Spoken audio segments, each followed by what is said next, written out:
فاليوم ننجيك ببدنك لتكون لمن خلفك آية وإن كثيرا من الناس عن آياتنا لغافلون.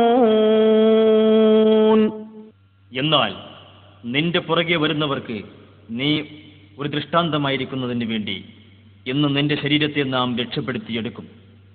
തീർച്ചയായും മനുഷ്യരിൽ ധാരാളം പേർ നമ്മുടെ ദൃഷ്ടാന്തങ്ങളെപ്പറ്റി അശ്രദ്ധരാകുന്നു. ഖുർആൻ പറഞ്ഞത് വ്യക്തമായും പുലർന്നു. 1881 ചെങ്കടലിൽ നിന്ന് കിട്ടിയ ഫിർഔന്റെ ഈ മൃതദേഹം ഈജിപ്ഷ്യൻ മ്യൂസിയത്തിന്റെ റോയൽ മമ്മി ഹാളിൽ ഒരു ഗ്ലാസ് പെട്ടിയിൽ സൂക്ഷിച്ചിരിക്കുന്നു. ഇതിന്റെ നീളം 202 സെന്റിമീറ്റർ ആണ്. BC 1235 മുങ്ങിച്ചത്ത ഫിർഔന്റെ ജഡം 3116 വർഷങ്ങൾ കടലിൽ കിടന്നിട്ടും മത്സ്യം തിന്ന് നശിപ്പിക്കുകയോ ചീഞ്ഞു പോവുകയോ ചെയ്യാതെ നിലനിന്നുവെന്നത് ഖുർആൻ ഒരു ദൈവീക ഗ്രന്ഥമാണെന്നതിന് വ്യക്തമായ തെളിവാണ്.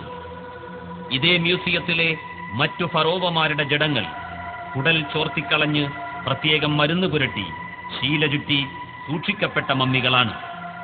എന്നാൽ ഖുർആൻ പറഞ്ഞ രാംസസ് രണ്ടാമൻ എന്ന ഫിർഔന്റെ ജഡം മമ്മിയല്ല എന്നുള്ളത് പ്രത്യേകം ശ്രദ്ധേയമാണ്.